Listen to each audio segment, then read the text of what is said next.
chegar ali, e por isso é bem mais fácil de alguém envenenar o prato nesse processo. E ele conta que quando Gyokyo engravidou, a sua comida era envenenada pelo menos 2 vezes por dia, e isso fez com que os nervos da testadora de veneno parassem de funcionar, ao ponto dela não conseguir mais se mover. Nisso, Mao Mao entende o porquê das outras garotas estarem muito simpáticas com ela. E bem, a garota recebe a primeira tigela, e ao pegá-la, Mao Mao nota que não há cores e nem cheiros suspeitos na comida, e quando ela dá a primeira colherada, ela não sente nenhuma dormência, então ela diz que o prato não está envenenado. Nisso ela se lembra que há muito tempo ela fazia vários experimentos malucos em seu braço, e isso acabou deixando a garota mais tolerante ao veneno, então ela se sente com sorte de ter conseguido aquele trabalho, afinal ela iria comer os pratos destinados às concubinas de nível alto. E bem, após testar os pratos, Mao Mao sugere que elas comecem a usar pratos de prata, pois eles reagem mais a venenos, e nisso Honian diz que Gens usou pratos de cerâmica propositalmente, apenas com o intuito de testar os conhecimentos dela, e a conclusão do teste foi que os conhecimentos de Mao Mao se aplica tanto para venenos quanto para a medicina, e a garota explica que entende desse assunto por ter trabalhado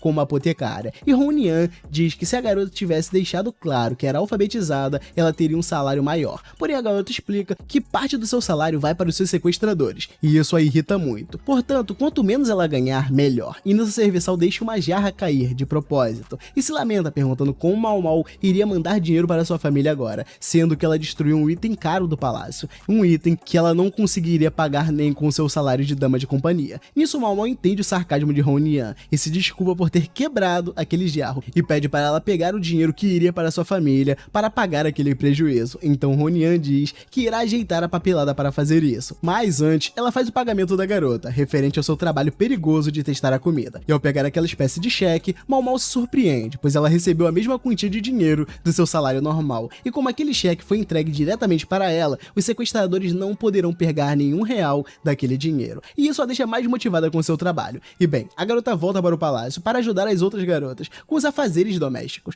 porém todas as serviçais mandam Mao Mao ir descansar, e isso a deixa com muito tédio, pois ela só é chamada para testar a comida 2 vezes por dia. Porém, a garota é chamada por Gyokyo, e a dama diz que Jinchi precisava dela, e o seu galã já tenta jogar o seu charme para cima de Mao Mao, mas logo percebe que a sua sedução não funciona muito bem com ela. E bem, a garota questiona como poderia servi-lo, e ele coloca à mesa um alimento mandado por um oficial, e Jinchi quer que ela veja se ele tem veneno ou não, e ao sentir o cheiro dele, Mao Mao nota que há um afrodisíaco no pão, porém diz que aquilo não é prejudicial para a saúde deles, mas Jinchi explica que talvez não seja uma boa ideia comê-lo, pois a pessoa que lhe mandou o pão não é nem um pouco confiável, e isso o impossibilitaria de comer em paz. Nisso a garota deduz que a pessoa que enviou aquele alimento para ele iria visitá-lo mais tarde, e impressiona Jinchi, pois a garota é capaz de perceber muitas coisas apenas por sentir o cheiro do alimento. Então Mao Mao estranha a ação dele, pois ele já sabia que o alimento tinha afrodisíaco, mas ainda assim, Jinchi tentou fazê-la comer o pão. E bem, ele diz que tem mais uma pergunta para ela, mas antes ele explica que um esquadrão de soldados foi envenenado após serem designados para uma missão de ataque aos bárbaros. Os homens relataram sentir náuseas, dificuldades para respirar e alguns outros sintomas, e Jinchi explica que a refeição foi feita num vilarejo ali perto, e esse mesmo esquadrão de soldados havia prendido o líder do vilarejo após ele ter ajudado os bárbaros, porém o oficial acalmou a situação e suspendeu a punição do líder.